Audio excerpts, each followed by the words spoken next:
Satgas COVID-19 mencatat sedikitnya ada 20 tempat yang mendapat perhatian ekstra dalam pelaksanaan protokol kesehatan karena rawan penularan COVID-19.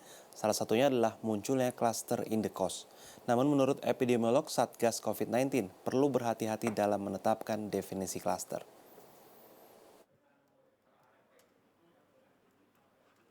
Tim pakar Satgas Penanganan COVID-19 menyatakan sejak aktivitas ekonomi kembali dilonggarkan, muncul klaster-klaster baru dalam lingkup kecil seperti rumah, pengungsian, apartemen, hingga indekos.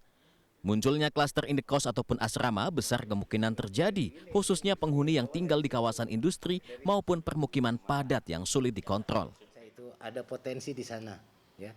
Karena apa? Karena kan kita tahu ada klaster industri, ya.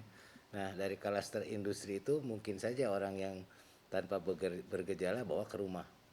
Atau awalnya sebaliknya juga, bahwa klaster industri itu berasal dari rumah itu, ya.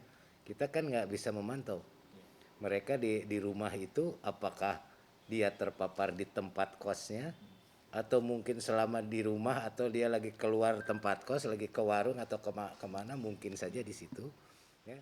Mengantisipasi terjadinya klaster asrama maupun indekos, para pengelola kos-kosan di Bandung mengaku sejak merebaknya pandemi COVID-19 telah menerapkan protokol kesehatan yang ketat bagi setiap penghuni, seperti memasang papan pengumuman berupa himbauan bagi para penghuni untuk disiplin menerapkan protokol kesehatan, mewajibkan memakai masker saat keluar indekos, hingga menyediakan sarana cuci tangan. Bahkan, salah seorang pengelola mengaku melarang penghuni menerima tamu, khususnya dari luar kota, kecuali mendesak. Enggak, saya di sini nggak berkerumun, karena terjagalah masing-masing di sini. Kadang-kadang dites lah, kadang-kadang suruh cuci tangan dulu, terus disemprot pakai apa namanya tuh? Disinfektan, ya. Adanya fasilitas protokol kesehatan dan aturan yang ketat membuat sejumlah penghuni kos merasa aman. Terlebih saat ini banyak kamar dalam kondisi kosong karena ditinggal penghuni.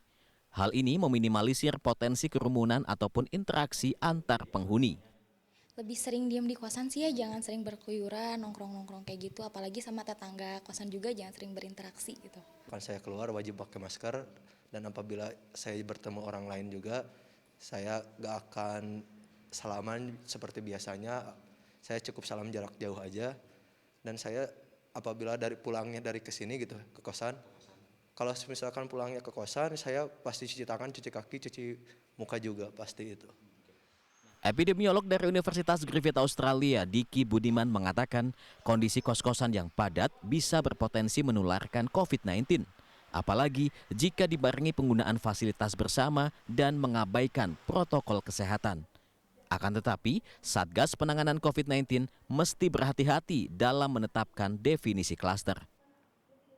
Dan sekali lagi kalau masalah klaster ini harus sangat-sangat hati-hati ya, apalagi tidak mudah memahami klaster itu, apalagi dia bukan epidemiolog ya.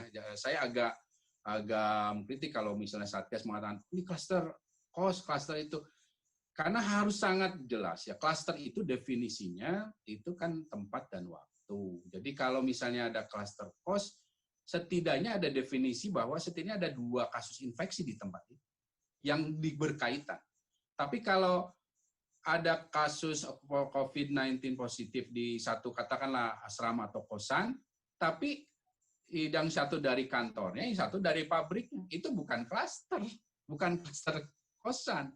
Itu klasternya klaster ke kantornya, klaster ke pabriknya. Jadi itulah sebabnya. Karena ketika kita salah mendefinisikan dan menetapkan, ini klaster, akan salah, tracingnya salah. Dan ini artinya kita isolasi karantina jadi salah, jadi tidak tepat. Sehingga akan sangat berhati-hati dalam menetapkan definisi klaster.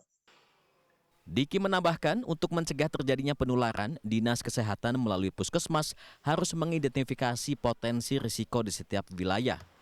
Potensi risiko itu seperti interaksi antar orang, faktor kontaminasi, serta paparan.